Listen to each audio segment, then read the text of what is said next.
Our News is brought to you by Alive. Good evening, Bahamas. Coming up tonight, the government's fiscal strategy report tabled with new insights on unemployment. Dozens march on downtown Nassau pushing for change. Plus, water and sewage workers say enough is enough.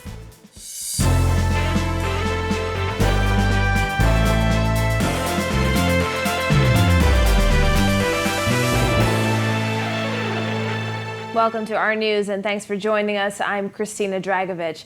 Topping news tonight, the 2020 Fiscal Strategy Report tabled in the House of Assembly and Senate today. State Minister for Finance Kwesi Thompson revealing the government will implement a gaming tax on winnings in the new year, cut capital expenditure by $100 million, and limit the growth of the public sector. While Thompson highlighted the government's fiscal strategy, the report indicates unemployment numbers will remain high until at least 2025. Jasmine Brown reports. The 2020 Fiscal Strategy Report was tabled in the House of Assembly by Prime Minister Dr. Hubert Minnis. The importance of this fiscal strategy to our economic development cannot be overstated, for strong, structured, and disciplined fiscal management underpins our economic viability. The COVID-19 pandemic has delivered the near-crushing blow to the economy, leaving thousands of people out of work over the last few months. In the height of the pandemic, the Department of Labor estimated unemployment levels to be more than 40%.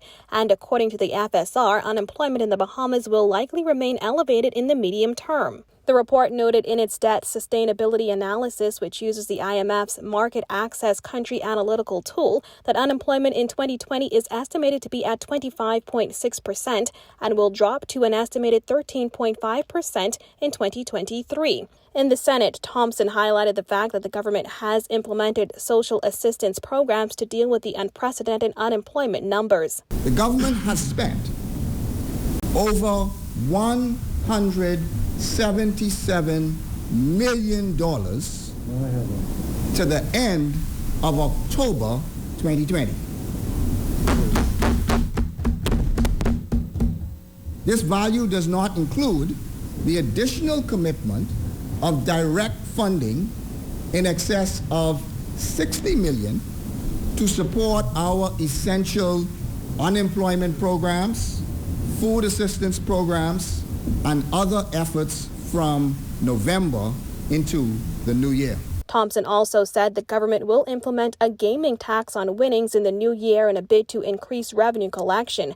As it relates to cutting costs, Thompson said there are several recommendations that are being considered to achieve $100 million in cost savings, including the introduction of cost recovery measures at state-owned entities. Our nation, despite its vulnerable position, will land on its feet. Now, what was clear from members of the Minnis administration today is the fact that they believe this fiscal strategy report is exactly what they say is needed to get the Bahamas through the economic hump brought on by the COVID-19 pandemic. Reporting for Our News, I'm Jasmine Brown. Well, Chairman of the House of Assembly's Select Committee on Natural Resources, Michael Folks, giving an interim report on the group's work over the last few months. The Golden Gates MP says based on preliminary work, they have identified more than a dozen natural resources. The committee developed an extensive list of at least 25 natural resources so far, with the understanding that the said list might not be exhaustive, and is prepared to amend the list as is necessary in the future. The committee was formed on July 8, 2020. This was its first report since it was formed. This committee is very serious and very determined as to every natural resource of our country and every aspect of them, with the strong intent to get all the facts, report them to this Parliament, and most importantly, report them to the Bahamian people. Well, protesters turned out to Rawson Square for the third week in a row today. Some say they are prepared to come out every week until the government hears their cry for change. Giorgio Bain has that. There was no shortage of police presence as protesters turned out for the third week in a row to let their concerns be known. This as parliamentarians met in the House of Assembly. Chanting "They got to go," protesters gathered in a circle in Rawson Square as several activists took turns lamenting their concerns over a microphone, just a few feet away from the House of Assembly. Regardless of whatever political affiliation we all are affiliated with it, regardless of whatever the cause you are or you came out here for, all of us out here want one thing, and that's change. Jasmine Halbert was amongst those who turned out this week to have her concerns heard. My grandmother used to swing me in her skirts and tell me about the Burma Road, Bay Street riots. We had pictures in our home with her standing in the front of the gates when they tore down the gates in Freeport.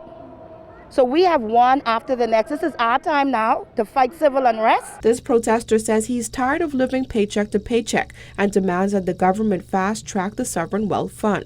I think we just need to do a better job and sharing the wealth equally. Nurse Glenord Presenti says she is tired of Bahamians not being treated equally in their own country. You know, we have too many foreign people in the Bahamas that is getting business license all in their houses in the back of the yard, and they're selling everything. So why can't Bahamians get these license and we take charge of our country where we be empowered? Community activist Demetrius Smith calls on all Bahamians to join the cause to fully drive the point home that Bahamians want change. Coming out here for 2 or 3 hours, you ain't gonna cut it.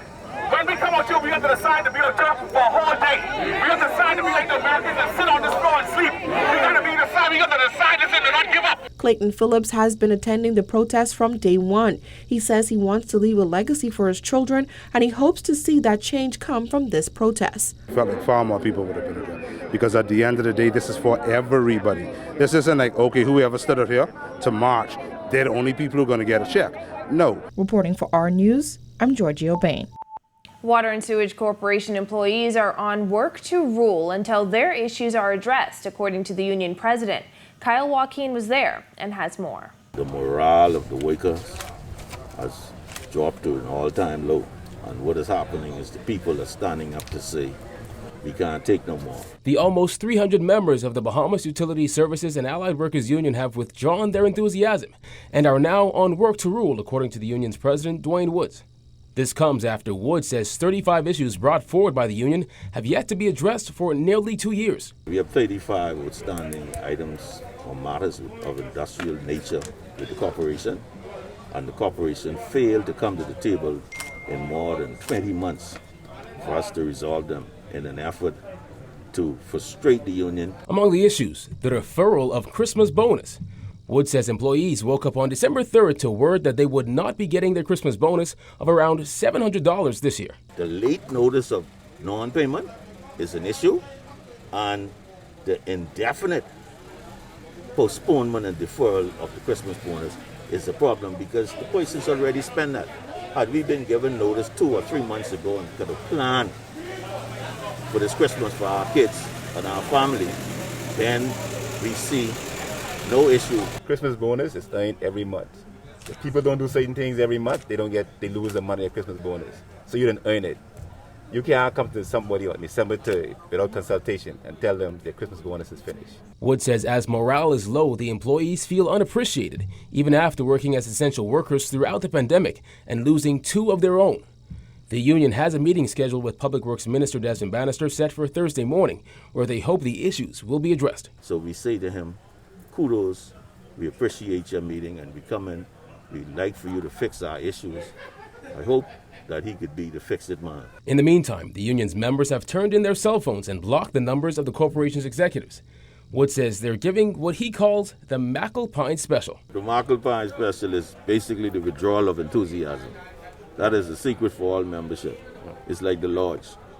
We have a secret weapon that nobody ought to know. We reached out to Water and Sewage Executive Chairman Adrian Gibson for comment. However, he answered the phone and said no comment, then hung up. For Our News, I'm Kyle Joaquin. Well, Water and Sewage Chairman Adrian Gibson later on telling parliamentarians that employees have been receiving their full salary for a 4 to 5 hour workday. He adds that Christmas bonuses have been deferred and not canceled. And it's been a warm and sunny day in the capital. Here's Greg Thompson in the weather studio with a look ahead. Thanks, Christina. In our first look at weather, warm day around the islands, temperatures into the mid-80s. We are settling now into the mid-70s, 75 degrees outside our studios. Partly cloudy skies, we'll call it warm. Winds out of the south at 4 knots, it feels like temperature into the mid-70s. Satellite view around the area, high pressure remains in charge across our area, but we are watching a frontal boundary across central Florida that's expected to get into the northwest Bahamas by tomorrow, bringing us some showers and some isolated thunderstorms. That's your first look at weather. Your extended forecast is still to come. Still to come on our news, Fusion Superplex owners say they are ready to reopen. Plus, Baha Mar is getting back in business tomorrow. Our Kyle Joaquin has more behind-the-scenes details when Our News returns.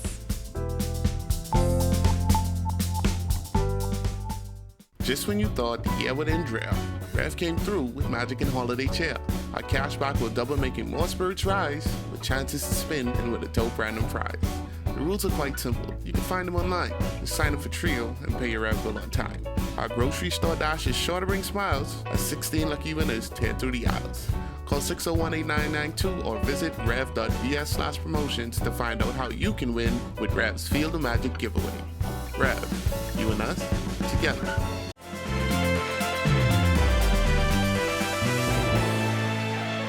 Police on Grand Bahama confirming a traffic fatality on Grand Bahama Highway this afternoon. Reports are an SUV lost control and all passengers were ejected from the vehicle. Police say a child succumbed to her injuries on the scene. Well, executives over at Fusion Superplex say they are ready to reopen their doors. The catch is they still need permission from the competent authority. Jared Higgs tells us more. We're anticipating positive news coming from the competent authority because we're ready, we're here. As the holiday season gets into full swing, the owners of Fusion Superplex are eager to open their doors. Chief Legal Officer and co-owner Takoyo Bridgewater says after 9 months being closed, they're keen to get their hundreds of workers back on the job. We have about 350 staff members. That 350 staff members can translate into impacting a lot of lives because you have family members and sometimes our employees are the breadwinner in their homes. Fusion closed in March and was never reopened. In other countries, theaters were able to reopen at certain points as pandemic restrictions have tightened and loosened. Here at home, gyms and malls recently reopened, but movie theaters weren't included. Bridgewater insists that Fusion's 100,000 square foot facility with its high ceilings can accommodate a safe environment. He says staff have been trained and all the necessary sanitizing stations are in place. We also have technology in our AC system, which actually filters the internal air, okay? As well as we have UV LED light system that actually mimics the ultraviolet light rays of the sun, which aids in the sanitization of the air within the facility. We also asked Bridgewater why not open one of the outdoor restaurants or offer takeaway. Well, he says it's such a large facility, it just wouldn't make business sense. The only reason why we haven't opened the only outdoor restaurants that we have at this particular time is because of economies of scale. And so we're just waiting for the indoor restaurants to be allowed to open, whereas all of our costs will be mitigated by some additional revenue. Ultimately, Bridgewater says the company misses its customers, and he thinks they miss Fusion too. We're just waiting for the competent authority to say, you guys can open, and we're waiting to welcome our customers back in a safe, COVID-free environment. Reporting for Our News, I'm Jared Higgs. And the Bahamas judiciary today signing a $2 million contract with the Anchor Group for a new integrated case management system. Chief Justice Brian Marie says digitization will improve the efficiency and productivity of the justice system. We are making progress in the modernization and reform of the court system. Notwithstanding the pandemic, notwithstanding Dorian, we are going to push through our reforms. And we are committed to providing a judiciary and a court system which is becoming of a 21st century Bahamas. And a former employee of John Watling's distillery was today charged with 12 counts of stealing $198,000 by reason of employment and 2 counts of falsification of accounts. 39-year-old Tabitha Wells in the denim jacket pleaded not guilty to all charges and was granted bail in the amount of $9,900 with 1 or 2 sureties. She returns to court in April. Meanwhile, 30-year-old Felicia Wilmot in the orange sweater was charged with 3 counts of fraud by false pretenses. She's accused of obtaining goods from discount distributor with the intent to defraud them. She was granted $5,000 bail with 1 or 2 sureties. Wilmot returns to court in April. There's more news to come, but first a look at the financial markets. It's now time for tonight's Financial Market Minute, brought to you by Cable Bahamas Business Solutions, the experts for all your business needs.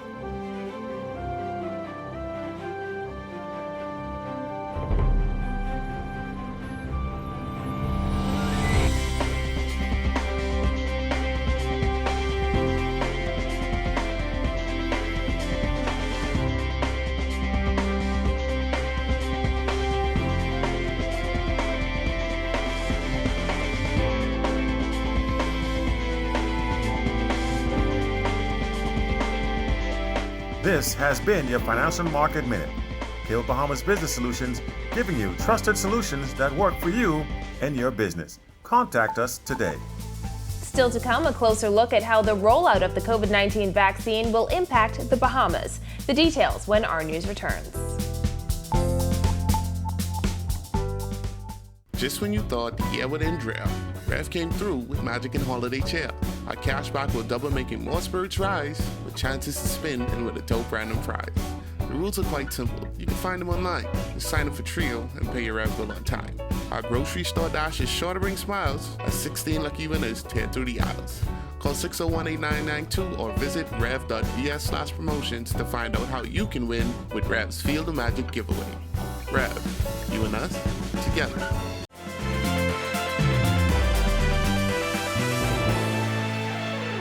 Debate on the Fisheries Bill 2020 taking off in the House of Assembly this morning, firing up the issue of who is granted commercial fishing licenses in Bahamian waters. Berthany McDermott has that.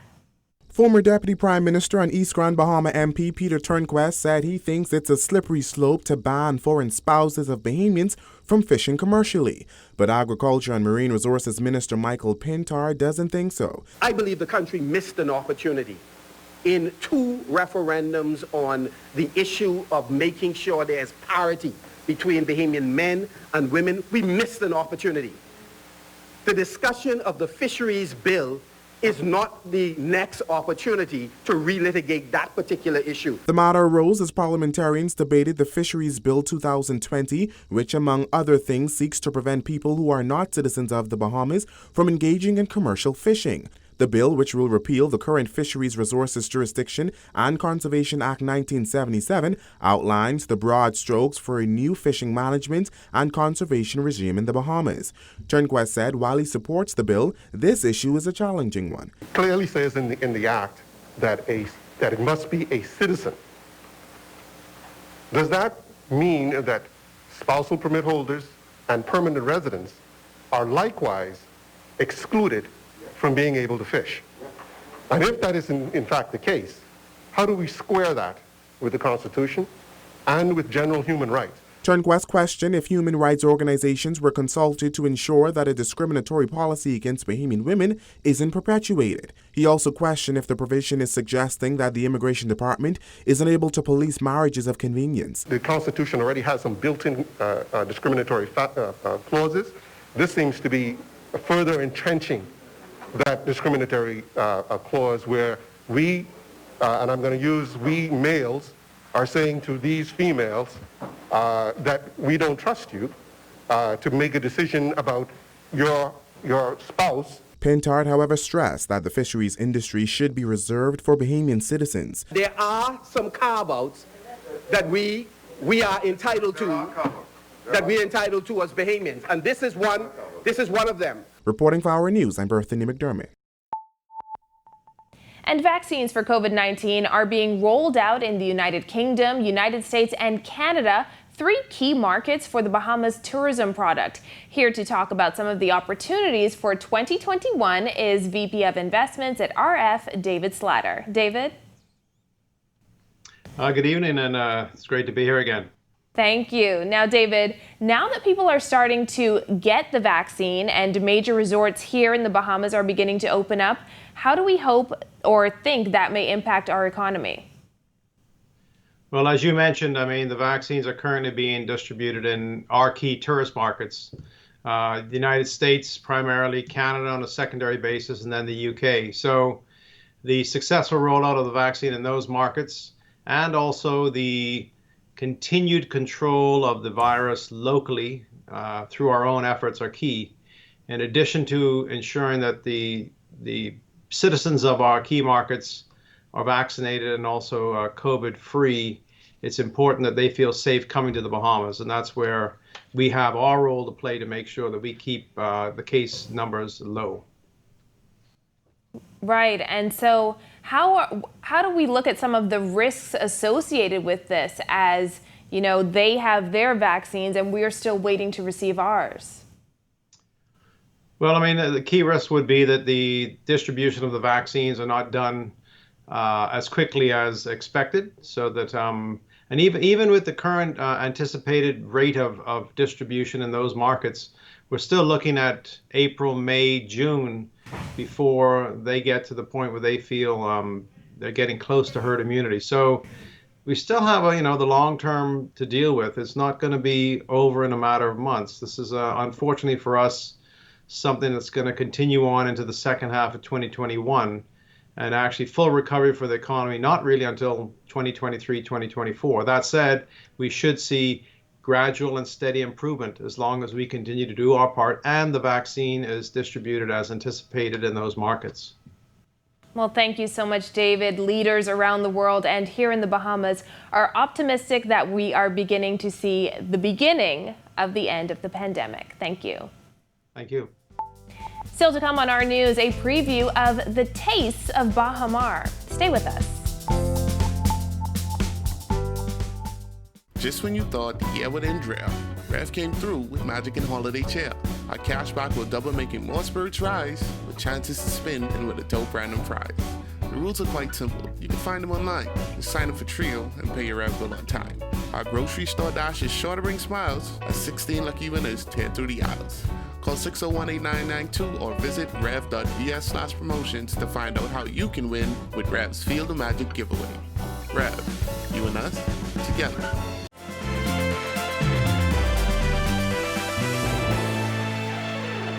Welcome back to Our News. What's up for the week ahead? Here's Greg Thompson back in the weather studio. Greg? Thanks again, Christina. Our second look at weather is brought to you tonight by Lactogen 3. It's not a breast milk substitute. From 1 year on, but distributed by Lightburn Trading Limited. Frontal boundary now across central Florida with some showers and thunderstorms associated with that system. We expect that frontal boundary to slowly progress towards the south and east, getting into the northwest Bahamas tomorrow. So we could see some showers across our area early in the morning. Behind that, cool down expected, so for the next couple of days, look for some pleasant weather. Your boating forecast for the northwest Bahamas tonight through tomorrow. Your winds will be out of the southeast to south. 10 to 15 knots, seas running 2 to 4 feet over the ocean. Those winds become more southwesterly tomorrow. For the central and southeastern islands tonight through tomorrow, your winds will be southeast to east, 10 to 15 knots, seas 2 to 4 feet over the ocean. High tide will be at 9:09 tonight. Here's a look now at your national forecast.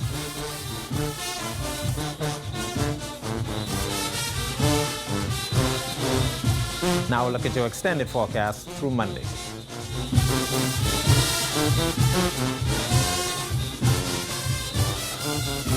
That's a look at our weather. Make it a great night, everyone.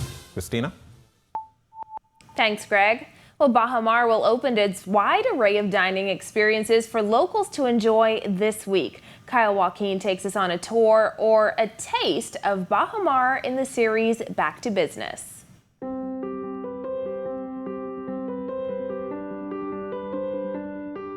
From Katsuya, bringing Japanese cuisine to the resort, to Karna, producing the finest steaks sourced from around the world, Baha Mar is set to once again welcome visitors and locals to the wonderful dining options the resort has to offer. All this time gave us more time to be more creative now, come up with new dishes, and especially now we're being known because of our quality of food. Now the quality is even better. We were invited for an evening to try dishes from a variety of the resort's restaurants, starting with spicy miso salmon tacos. and Katsuya ceviche from, of course, Katsuya. All of our staff has come back with a fire in their hearts, and they're here to work. And so all of the dishes that we have displayed today, it's come with a new set of flavors and a new set of ideas. Filia, which features Italian food, highlighting fresh ingredients from the wood grill and hearth, handmade breads and pastas, didn't disappoint either. We tried a nice prosciutto di Parma pizza at Gnocchi Cacio e Pepe al Tartufo.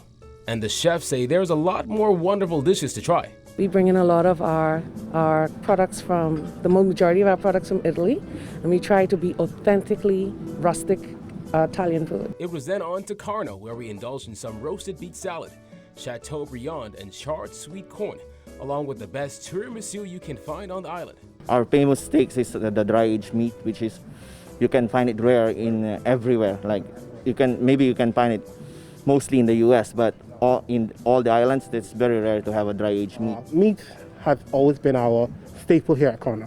However, there are some items that we've added to the menu itself, whether it be vegan. We then tried some wonderful black pepper beef udon noodle, miso ramen, and shrimp wontons from Sticks, as well as various pizzas, salad, and dessert from Pizza Lab. VP and SLS General Manager Axel Gasser says after being closed for almost 9 months, a lot has changed when it comes to dining at the resort, but it's the same great food with quite a few new dishes. We've kind of reshaped the entire menu. We're focusing more on the individual, plates, individual dining experience. A lot of the tableside cooking has disappeared as well. Beginning December 20th, locals will be able to access the resort's dining options as long as they make a reservation on Bahamar's website and present a negative COVID-19 antigen test result taken within 5 days of their reservation. For Our News, I'm Kyle Joaquin. Thanks, Kyle, and thank you for joining us for Our News Tonight. I'm Christina Dragovich. We'll see you right back here tomorrow night. Have a beautiful evening, Bahamas.